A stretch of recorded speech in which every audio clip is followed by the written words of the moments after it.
Respect is not a gift freely given to those who ask for it. It is earned through the quiet dignity of our actions, the strength of our character, and the consistency of our principles. The ancient Stoics understood this truth deeply.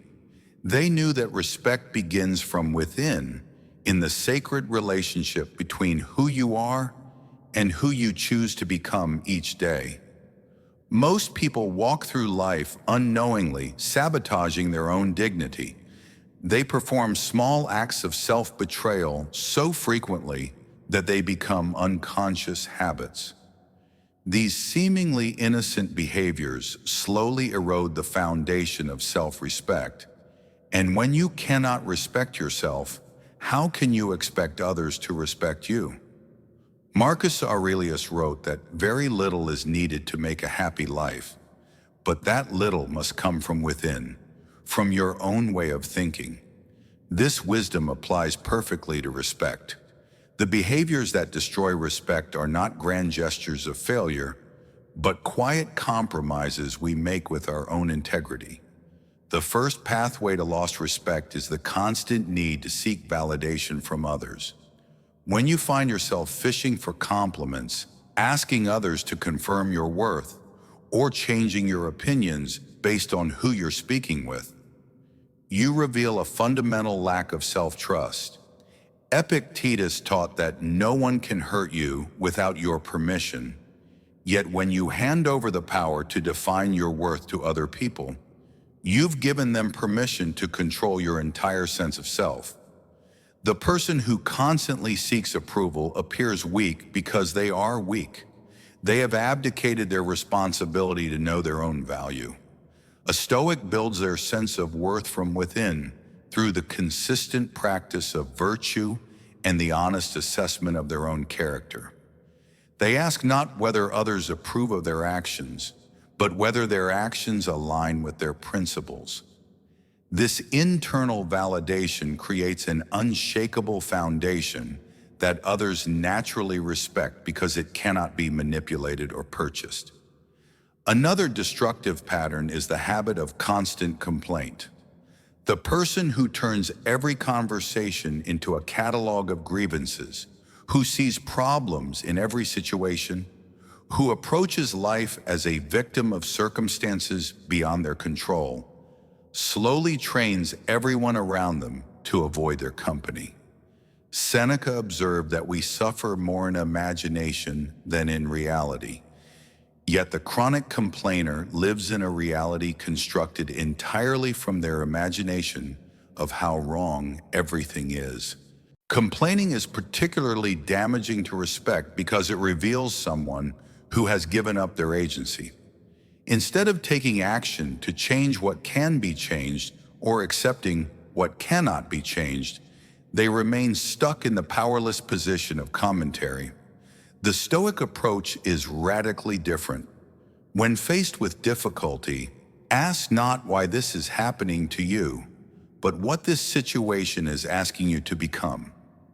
Every challenge is an opportunity to demonstrate virtue, to grow stronger, to prove to yourself that you can handle whatever life presents. Breaking promises, even small ones, is another sure way to erode respect. When you say you'll call and don't, when you commit to meeting someone and cancel last minute, when your words and actions exist in different universes, you teach people that your word has no value. Marcus Aurelius reminded himself that at dawn, when he was tempted to stay in bed, this was the work he was born to do. The work of being reliable, of honoring commitments, of being someone whose word means something. The person whose promises are worthless becomes worthless in the eyes of others. But more importantly, they become worthless in their own eyes. Each broken promise is a small betrayal of your future self, a vote of no confidence in your own character. The Stoic understands that integrity is not a grand gesture, but a daily practice of making your actions match your words, especially when no one is watching. Over-apologizing is perhaps one of the most misunderstood destroyers of respect. While a genuine apology for genuine wrongdoing demonstrates strength and wisdom, the constant apology for existing, for having opinions, for taking up space, reveals someone who believes they have no right to their own presence in the world. When you apologize for things that don't require apology, you train others to see you as someone who should apologize for existing. Epictetus, who knew what it meant to live without fundamental freedoms, taught that no one can make you feel inferior without your consent. Yet the chronic over-apologizer gives this consent constantly, volunteering for a position of inferiority in every interaction. The Stoic apologizes when they have done wrong, makes amends when possible, and then moves forward without carrying the weight of false guilt. They understand that self-respect means taking responsibility for their mistakes without taking responsibility for everyone else's emotional state. The reactive person destroys respect through their inability to maintain emotional equilibrium. When someone else's mood determines your mood, when every slight comment becomes a major conflict, when you cannot pause between stimulus and response, you reveal that you are not in control of your own inner life. If you cannot govern yourself, why should anyone trust you with anything important? Seneca wrote that the greatest remedy for anger is delay. The person who reacts immediately to every provocation gives away their power in real time. They become predictable, manipulable, and ultimately exhausting to be around. The Stoic develops the discipline of the pause, the wisdom of the measured response, the strength that comes from choosing your battles rather than fighting everyone that presents itself. Gossiping and speaking carelessly about others creates a different kind of respect problem. When you participate in gossip, you reveal that you cannot be trusted with confidential information. You show that you find entertainment in other people's struggles. Most dangerously, you demonstrate that if you'll speak badly about others to me, you'll likely speak badly about me to others. Marcus Aurelius noted that the best way to avenge yourself against an enemy is to not be like them. The best way to handle gossip is to refuse participation entirely. The Stoic speaks about others with the same respect they would want when they are not present. This creates a reputation for trustworthiness that becomes magnetic. People are drawn to those who can be trusted with their secrets, their struggles, their human imperfections.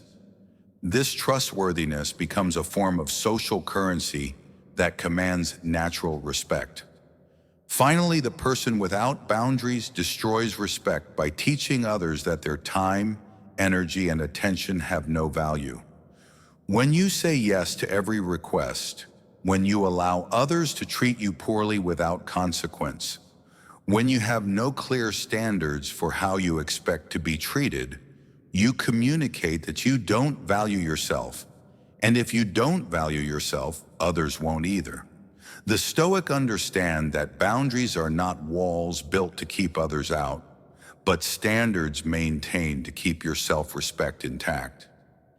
They know when to help and when helping becomes enabling. They understand that saying no to some things allows them to say yes to what truly matters. This selective availability makes their time and attention more valuable, not less. These behaviors all share a common thread. They represent the abandonment of personal responsibility for your own dignity. They are ways of giving your power away, of allowing external circumstances and other people's actions to determine your inner state. The Stoic philosophy offers a different path entirely. Respect cannot be demanded, manipulated, or purchased. It is the natural consequence of a life lived with integrity, consistency, and quiet strength. It emerges when you stop seeking approval and start living according to your principles. It develops when you take responsibility for your own emotional state and stop making others responsible for your happiness. It grows when your word becomes your bond and your presence becomes something people value rather than endure. The respected person is not perfect, but they are reliable. They are not without problems, but they don't make their problems everyone else's burden. They have opinions, but they don't need everyone to share them. They make mistakes, but they own them and learn from them. They understand that respect is not about being liked by everyone, but about being trusted by those who matter. In the end, the choice is yours. You can continue the habits that slowly erode your dignity, or you can begin today to build the quiet strength that commands natural respect. The Stoics knew that this choice must be made new each day, in each interaction, with each decision. They understood that respect, like character, is not a destination, but a way of traveling through life. Choose to travel with dignity,